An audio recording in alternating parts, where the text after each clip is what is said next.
Tungod kay ang Ginoo hari man sa tibuok kalibutan, matud pas atong tubag sa Salmo, siya'y magbuot unsay mahitabo sa kalibutan. Pero ang kalibutan in general dili mudawat niya isip hari. Mao na nisaad na lang sad siya nga kinsa tong mahigugma nako maoray akong hatagan bisag unsay ilang pangayoon. Kay kani magong atong hari kaning Ginoo manggihatagon kayo dili daw ba? Pero ang Ginoo dili na, wala na kinahanglang abangan ang susunod na kabanata. Manggihatagon yun matud pang Kristo bisag unsay inyong pangayoon sa akong ngalan ihatag na sa amahan. Gani ni sumpay pagid siya. Grabe na gining pagkasumpayan. Ningon siya, muabot sad ang panahon nga di na mo mangayo pinaagi sa akong ngalan kay kamo mismo higugmaon sa akong amahan ug idiretso na niyag hatag nganha ninyo bisag unsay inyong pangayoon. Nya unsa may rason? Tungod kay nahigugma mo nako matud pa niya. Nindot ano? Sa una iagis pari ang paghatag. Muna ang pari, siging dupa-dupa, wa mo'y grasya, basta di mo muhog sa kolekta. Ano? Kaya pari, may agianan. Nya moabot ang panahon, ang Ginoo mo, diretso na dihaghatag ninyo. Tungod kay nahigugma mo sa pari. Kuha ninyo? O nyarog nagdumot ka sa pari. Bisag kung saon kag ingon palit og slat, di jud kang palit. Nya si kag ampos Ginoo taga itam ko grasya sa imong unahon na muhatag ang Ginoo nimo dili mo na si Kristo niingon kay nahigugma man mo nako idiritsog hatag ang grasya nga inyong pangayoon pero siguro usa nga nahigugma mo nako mo na dako diyang question bika mo karon dinhi nahigugma mo ni Kristo. Ikaw no, taas ko nung kamot, bikin sa tong nahigugma ni Kristo. Sige, ready, go. Naagi pipilang di mutak sa akang kamot, no? Yan, sila nga. Wala na mahigugma. Di nakalitan lang siguro sa pangutana. Congratulations. Nakaroon unsaon na to paghigugma si Kristo. Sa unang pagbasa, si San Pablo, napunan na sa aning Apolos, ang unag yung paagis paghigugma mao ay ang pagsangyaw sa pulong sa Ginoo. Pulong sa Ginoo. So atong higugmaon si Kristo pinaagis paghigugma sa iyang mga pulong. Word ni Kristo. Para gud anang imong asawa mahigugma kas pulong, mahigugma mo sad kaniya. Kanang kamo mga babae, lalaki, magsigingon nimong I love you. Yan, higugma ka ng pulong nga I love you. Nyagikan mas iyang baba. Madugay. Madani kyo kaniya. Nya kamo, nahigugma mo sa pulong ni Kristo.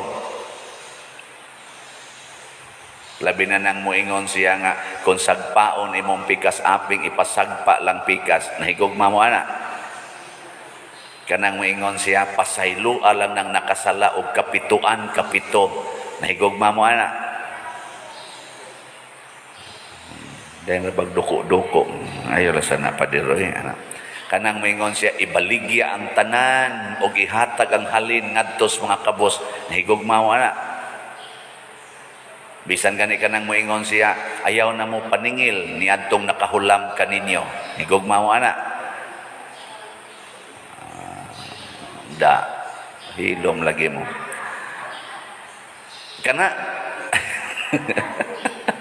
Kana sa primero pa lang ng paagis paghigugma ni Kristo, ha? Iya ba nang giklaro? Kani kuan man ni atong gibasa, John chapter 16. Sa John chapter 15, niingon si Kristo, magpabilin kamo kanako kung inyong tumanon ang akong mga pulong. Mga itimaan sa nahigugma. Bisag kamong mga mag-asawa, sige kunobi, ay namo paminaw sa pulong. Kamong mga asawa, ay namo paminaw sa pulong sa inyong bana. Kamong mga bana, ay namo paminaw sa pulong sa inyong asawa. Ayaw na nagpatalinghogi ilang pulong. Matigayon bagod ang inyong pagpuyo. Dili, oy. Di gyud. Pero maminaw ka, igsulti sa imong asawa, maminaw ka, igsulti sa imong bana, maminaw ka, nindot yun ang inyong panagtiayon. Nya karon ka mo, nagpaminaway pa mo.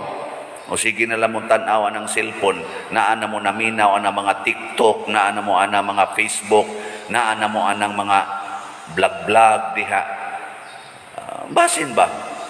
Ang mga anak, kung maminaw sa pulong sa ginikanan, doon na gina sila maayong kaugmaon, pero maggahi ng ulo, magtumanas gusto, di na maminaw, disgrasya gina. Bita ka ng anak ko sa prisuhan, kita na magitay monthly nga pag-adtos prisuhan, o niya, sa una ako, 5 years man gyud ko nga prisuhan ragay akong assignment. Ako silang pangutanon, ako pag silang sultihan, muuyon mo, nga kining inyong pagkabutang dinhi, nga napunta mo dinhi sa prisuhan, una gyud, wa mo maminaw sa pulong sa inyong ginikanan. Agree oy, 100%. Nako, bisag unsa kang ilad sa ginikanan, mubadlong gina sa anak, basta ni aksyon nagkahiwi. Ako ganing papas una, hinigarilyo, hinabako unto kayo, ni aksyon mig tabako. First year high school ko, aksyon kong tabako, sigarilyo, lumboy, ano ba? Kitaan man kong papa, ingon is papa, istorya mi ba? Siya nga, ikaw, wap akay pangita, nisugod na kaana. Hibaw ko nga nisunod ka nako. Naadik naman ko ani, di naman ko ka biya. Ikaw, kayo pa magkakasugod, may unta, ayaw na lang sa paadik. Ingon na pagkasulti, naminaw ko, agibiyaan ako, sigarilyo, inom na lang, inom. inom ako, pari gani, sayo pas buntag, inom naman gani. Pero di na ko, wako adang hubog-hubog. Si Papa, di man sa to palahubog. Mo inom lang, pero di to siya palahubog. Nyag mahubog sa to siya, murag ka nang mo antingog, murag mo kuana, pero magpabilin yun ang katarong siyang pagkatao. O na, ako lang ng gisgutan, kaya ang pagpaminaw sa pulong, kamusta ang mga ginikanan, malipay sad mo, basta maminaw mo sa pulong sa inyong mga anak. Testing nyo. Ayaw pag, nanasa ka anak. Ayaw ka nang, igingon sa ibong anak nga 13 anyos, manguyab na ko, okay rani mo. Paminaw in town. Crush kay kuan atong silingan man siya. Hay nanay sa kana bang daghan kay patik na siga kay mata. Ganahan man jud ko ana niya maoy ang but ba mura man kog mabuang ana ba. Paminaw imo masang yaw-yawan. Ayaw. Amo na ha. Pulong sa Ginoo. Ikaduha, unsa may atong paagi sa paghigugma ni Kristo, higugmaon ang iyang presensya. His presence. Naman ko'y usahay, ganahan ka maminaw sa pulong sa tao, pero di ka ganahan kung naa siya tupad nimo. Muna, kusugin naron ka ng cyber relationship. Cyber ba? Kanang virtual relationships. Sweet kay na sila diha. Love you, miss you, I cannot sleep without you. Your text completes my life. Mga inana ba? Apil kay ko na usahay. Virtual. Mo narong kusog kay narong virtual words, exchange of words, pero inigabot sa presence. Ngayon din, sige, uyab na ta, nasawa ko nimo. Sige, ana, aling-ari, pangasawa. Ana, sweet kay na sila inig primero. Managbuwag lang dayon, kay dili ka sustiner sa presence. Sibil na mi Father Oy, okay na kaayo. May na lang to, naka-realize ko nga I was mistaken. I still have another opportunity to move on. Hilas biya ninyo. Move on ka diha. Di ka sustainer sa presence. Paragod na mga ginikanan, magsigig take sa mga anak, uli na diri. Kay, unsa niya may tabo ni Buda, worry kunuhay kay siya. Insa dia palagi may gibuhat ma, amping ha, nya uli dayon diri. Inig ka uli na. Panglaba. Nya di mo na ba, kagahi bagay di mo suguon. Imo nang kasabaan ang iyang presence. Di ba? Hadlo ka ang imong bana adto maghigda sa silingan. Nya inig uli, inighikap, iwaklisad. Animal. Ayaw. Mo bitan nang nibalhin dito kay sige sa gagwakli. ang presence nakaron. Nahigugma ba mo sa presensya sa Ginoo? Kinsay nahigugma sa presensya sa Ginoo tas kamot? Ay, okay. Isang. Niingon ra ba si Kristo, unsay inyong buhaton ngadto sa labing ubos, mao nay inyong gibuhat nga rinako. Pakana ang gigutom, paimna ang giuhaw, pasudlas inyong balay ang mga way balay, atimana ang mga masakiton. Ang sa patiuban, sidinai, bistihi ang mga hubo, ug duawa ang mga pinirisong. Nahigugma ba mo sa mga pinirisong? Kinsay nahigugma din is mga piniriso, kanang mga ex-convict. Wa na iniisa. Kinsay mo pasakas inyong balay sa mga ex-convict nga wa na intay mo dawat kay purtig yun ngilarag na buhat. Kinsay mo pasakan ninyo? Mao na. Patay ta na. Mao na nga si Kristo, di gyud mao na. Na. So, bantay ha. Higugmaon ginatong Ginoo. Timan ha, kung mahigugma tas Ginoo sa iyang pulong o sa iyang presensya, ang tanan nga atong pangayoon sa Ginoo, ihatag yun. Ug mahingpit ang atong kalipay, matod pa ni Kristo. Ako bitaw na higugma mo ko aning tanan akong gihisgutan. Higugma ko Aka mo kasaksi man mo ana.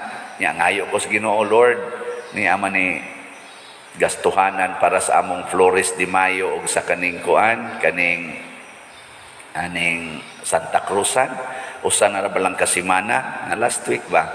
Nang ni hangyo ko sa Ginoo, nya nang maligya tag 2,000 ka slots nga Mary's Inspiring Purity. Nya hangtod ni ugma natong pamaligya karon Santa Cruzan maron nato. Lipay kay ko nga ang atong halin niabot ng 1,279 slots. Di ba? Pakpak. 721 slots na lang. So, karon palitan nato ning 400 slots, ugma 500, sobra na ni. Palit mo ron, karon. Tag 500 raman ni. Tandugon, ingon ta ba nga, ang Ginoo muhikap gyud kasing-kasing. Nya kahibaw sa gyud kayo ang mahal nga birhen nga makaayo ni nga maong activity kay makapahimo ni natong mahigugma sa pulong og sa presensya sa Ginoo. Ang mga bata labing ubos gina sila, mo na sila mahimong mga hubo, mga gigutom. Agahapon perting aligrihas mga bata atong gipakaon kay gigutom, gipainom, kay giuhaw. Ana nya quizball diha. Hatag og mga giveaways, perting nindota, mga bata lipay kayo. Karon mga dagko na saron kani paborito na ni namong father siguro. Kay mga gwapa man ni magbaspaso diha mga sagala. Paborito na namo kani mo'y presence, mga ana. Dili ayo sa anak kamo inyo sa binuangan. Amo nang isipon na para pareha ba sa beauty ni Mama Mary ba? Ana, why halo nga laway, mabitan na ang ilang ipangsulob kadtong tag-as nga gaon, di na mo sila pasulobon diha kanang anhin na lang din magtungtong ba, gagmay na lang kayo na nagtungtong, dili na mao kay lahi naman nag presensya mo na ang hingpit nga kalipay atong mabatunan kung mahigugma taniya kay ang amahan mahigugma sab nato busa mahigugma gitaniya sa iyang pulong ug sa iyang presensya dinhis kalibutan ug iya sa tagbaon sa atong mga panginahanglan.